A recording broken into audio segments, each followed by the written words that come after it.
तरफ ईरान ने इजराइल पर हमला कर दिया है, लेकिन इसी बीच इजराइल ने लेबनान के बेरूत पर भीषण बमबारी की है। आपको दो तस्वीरें भी दिखाएंगे और दिखाएंगे कि कैसे बेरूत का आसमान इस वक्त धुएं से काला हो गया है, क्योंकि ईरान के अटैक के बीच इजराइल लेबनान पर हमला अभी भी कर रहा है। ये दो तस्वीरें देखिए, लेबनान के बेरूत में जबरदस्त तरीके से भीषण बमबारी हो रही है और ये बमबारी इजराइल की तरफ से की गई है। बमबारी की वजह से बेरूत धुआं धुआं नजर आ रहा है। जहां तक आपकी नजर जाएगी वहां सिर्फ काले धुएं का गुबार ही नजर आ रहा है। ये दो तस्वीरें बता रही है कि अभी भी जो इजराइल है वो हिजबुल्लाह के खिलाफ जो एक्शन दिखा रहा है वो एक्शन अभी भी कम नहीं हुआ है। हालांकि हिजबुल्लाह के चीफ को ढेर कर दिया गया है, लेकिन अभी भी हिजबुल्लाह के ठिकानों को ध्वस्त करने का काम इजराइल की तरफ से हो रहा है। तो लेबनान की तस्वीरें मेरी सहयोगी पुनीता आपको दिखा रही थी और हमारे साथ विशेष पैनल जुड़ा हुआ है। हमारे साथ मेजर जनरल राजन कोचर मौजूद है स्टूडियो में, हमारे साथ कर्नल शैलेंद्र सिंह मौजूद हैं, हमारे साथ ग्रुप कैप्टन यूके देवनाथ मौजूद हैं। हर चीज को बारीकी से समझने के लिए सबसे पहले group captain U K Devnath sir का ही रुक कर रहे हैं। देवनाथ सर, जो हालात अभी हैं लेबनान में, हम देख रहे हैं हमले रुक नहीं रहे। इजराइल जिस तरह से अटैक एक तरह से झेल कर निकला है, ईरान को यह लगा था शायद कि अब हूती पर हमले कम हो सकता है हमास पर हमले कम हो सकता है हिजबुल्लाह पर हमले कम हो, लेकिन अभी बिल्कुल नरम रुख नहीं है इजराइल का। इजराइल और आक्रामक हो गया है इस अटैक के बाद, ऐसा लग रहा है। जी हां, नेतन्याहू और इजराइल के आईडीएफ के जो टॉप कमांडर्स हैं वो दिखाना चाहते हैं कि ईरान के इस हमले से वो विचलित नहीं हुए हैं, भ्रमित नहीं हुए हैं, उनके मोरल को अफेक्ट नहीं किया गया।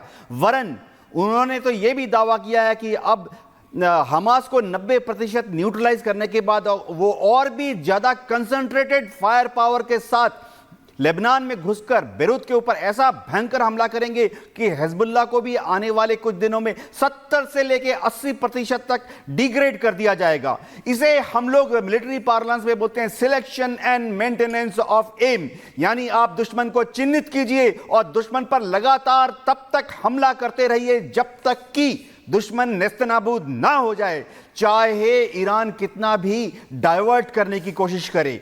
जी, लेकिन जिस तरीके से कर्नल शैलेंद्र इजराइल की ओर से कहा गया है कि जो हमला ईरान की ओर से किया गया उसका माकूल जवाब दिया जाएगा, तो जवाब के तौर पे जो इजराइल का स्टेप होगा वो क्या देख पा रहे हैं आप? क्योंकि अब टारगेट पे सिर्फ ईरान ही रहेगा या बाकी जो आसपास के इलाके, चाहे लेबनान हो, चाहे बेरूत हो, चाहे वो आसपास के इलाके, वो भी रहने वाले हैं? अगर आप इफेक्टिवली वैल्यूएट करें, जवाब कौन दे रहा है? नसरुल्लाह को मारा किसने था? इजराइल ने मारा था। तो जवाब किसने दिया? उन्होंने फोर्स किया ईरान को कि आप जवाब दीजिए। जवाब में आपने 200 मिसाइल डाल दी। अब आप देखेंगे कि अगला स्टेप आगे आएगा और अगला स्टेप पिछले स्टेप से ज़्यादा भयंकर होगा। ये तो बात जायज़ है। क्यों? क्योंकि इजराइल बड़े क्लैरिटी से इस बात को जानता है कि अगर उसने कोई छोटा मोटा जवाब दिया तो ये बात टल जाएगी। इस समय एक्चुअली इजराइल का पूरा एम है कि जितनी बार ईरान मौका दे, एक अच्छा स्ट्राइक करो, एक मोटी स्ट्राइक करो, एक तरीके से मजबूर करो ईरान को कि वो वापस स्ट्राइक करे। क्यों? क्योंकि अल्टीमेटली अगर हूती, हमास और हिजबुल्लाह के पीछे ईरान है और उसी की सप्लाईज हैं, तो उसकी सप्लाईज उसी की कंट्री में क्यों ना डिस्ट्रॉय करा जाए? क्या ज़रूरत है कि हम 3 जगह से अपने ऊपर हथियार गिरवाएं और चौथा हथियार गिराया जाए ईरान द्वारा? Why not destroy it then and there? I think it's a very valid strategy इस जिसके तहत वो काम कर रहा है। और डिक्लेयर्ड पॉलिसी के साथ नेतन्याहू ने कहा है हर वो कंट्री, हर वो ऑर्गेनाइजेशन जो हमारे इंटरेस्ट के खिलाफ होगा हम उसे खत्म कर देंगे, रोक नहीं देंगे, टेरराइज नहीं कर देंगे। अगर आज की तारीख में जैसा कि कहना है कि 200 रॉकेट्स या मिसाइल उन्होंने छोड़े ईरान ने, what is big about it? Iran को तो आप छोटा प्रूव कर रहे हैं। इजराइल के ऊपर तो 7 अक्टूबर को कितनी मिसाइल आई थी? हजारों के हिसाब से आई थी। तो जिस कंट्री में ये कैपेसिटी है, आज वो कंट्री बड़े सिलेक्टिवली आप देख रहे हैं कि वो टॉप हायरार्की, वो top command and control structure हर एक को टेरराइज कर रहा है कि अगर आपने इजराइल की तरफ कोई भी कदम उठाया, आपका कदम तोड़ दिया जाएगा, आपको तोड़ दिया जाएगा, आपकी कंट्री को तोड़ दिया जाएगा, आपकी हायरार्की को तोड़ दिया जाएगा। कर्नल शैलेंद्र, आप बहुत बड़ी बात कह रहे हैं कि हायरार्की को तोड़ने की एक तरह से ताकत रखता है और ये करके दिखाया इजराइल ने। सिर्फ बातें नहीं है, ईरान बातें करता रहा, इजराइल एक्शन लेता रहा, धड़ाधड़, ये हमने देखा है। हमारे साथ लगातार कोचर सर भी हैं। कोचर सर, ये समझना चाहेंगे, ज्योग्राफिकली देखें अगर, तो इजराइल ऐसे ही दुश्मन देशों से घिरा है और हर देश जो उसके आसपास है उससे कभी ना कभी वॉर फ्रंट खुला ही रहा है। हालांकि अभी बहुत ज्यादा नहीं था, अब ये शुरू हो गया है, लेकिन एक दौर ऐसा भी था जब इजराइल ये सब कुछ झेलकर इससे निकल चुका है। तो ये एक लर्निंग भी रही है इजराइल के लिए, और इजराइल ने उसके बावजूद, उन देशों से घिरे होने के बावजूद अपना एग्जिस्टेंस मेंटेन रखा है। तो ईरान को क्या लग रहा है अब कि वो अगर इस तरह का हमला कर रहा है तो उसने अब इन्वाइट कर दिया इजराइल को? मुझे ऐसा लगता है। क्या कहेंगे सर आप? देखिए सलोनी, आपकी बात बिल्कुल सही है, और हमको उस आज की इसको नज़र पे भी हमको जाना है। यूनाइटेड नेशंस सिक्योरिटी काउंसिल में आज मीटिंग है, और वो एक ख़ास मीटिंग है। उसका इसको मकसद ये है, और इसको इज़राइल का व्यू पॉइंट ये होगा कि ईरान ने हमारे ऊपर हमला किया है, सॉवरेनिटी हमारी देश की वायलेट हुई है, so we have a right to retaliate.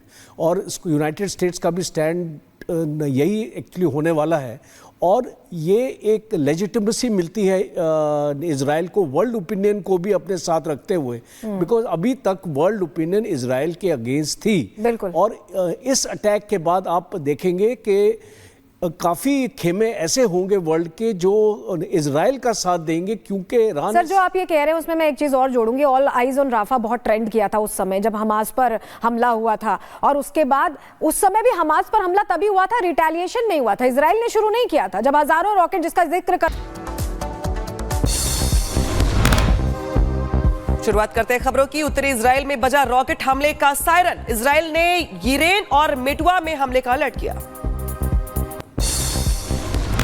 Iran के हमले को लेकर इजराइल का दावा, कहा ईरान ने दागी 181 बैलिस्टिक मिसाइल। इजराइल में हाईवे पर गिरी मिसाइल, धमाके के बाद हाईवे को पहुंचा नुकसान, गाड़ियों की आवाजाही पूरी तरह से बंद की गई। आयरन डोम सिस्टम ने ईरानी मिसाइल के हमले को रोका, हवा में ही मिसाइल को मार गिराया। मिसाइल से उड़ती दिखी आग की लपटें। इजराइल के जवाबी हमले को लेकर ईरान अलर्ट। F-14 और F-4 फाइटर जेट्स कर रहे हैं गश्त, आसमान से लेकर जमीन तक रखी जा रही है नजर।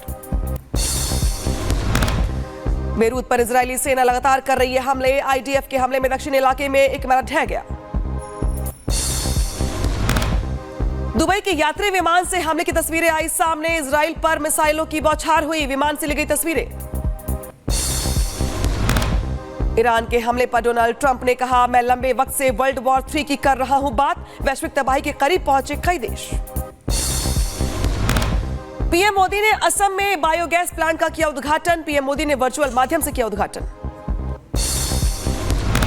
पीएम मोदी ने गांधी जयंती के मौके पर स्वच्छ भारत अभियान में लिया हिस्सा। कहा, स्वच्छ भारत मिशन की यात्रा को 10 साल हुए पूरे, मैं कर्तव्य की भावना से भरा हुआ हूं। आज स्वच्छ भारत मिशन को, उसकी यात्रा को 10 साल के मुकाम पर हम पहुंच चुके हैं। पीएम मोदी ने लाल बहादुर शास्त्री को भी किया याद। कहा, आज का दिन हमें भारत के उस सपने को पूरा करने के लिए प्रेरित करता है जो देश की महान हस्तियों ने देखा था। गांधी जयंती पर पीएम मोदी ने दिया स्वच्छता का संदेश। स्वच्छता अभियान को 10 साल हुए पूरे, लोगों से की स्वच्छता अभियान से जुड़ने की अपील। पीएम मोदी ने स्वच्छता अभियान में लिया भाग, स्कूल के बच्चों के साथ की पार्क की सफाई। पीएम मोदी ने कहा, स्वच्छ भारत की भावना होगी मजबूत।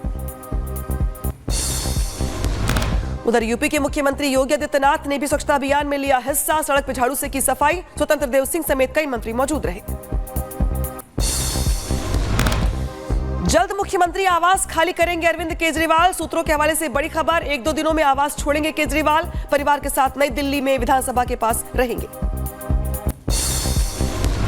यूपी के शाहजहांपुर में दर्दनाक सड़क हादसा हुआ। हादसे में एक की मौत, 4 लोग गंभीर रूप से घायल हुए। उधर रायबरेली में बेकाबू होकर नहर में गिरा ट्रक, ओवरटेक करने के चक्कर में हुआ बड़ा हादसा। बाल बाल बचे ड्राइवर और क्लीनर।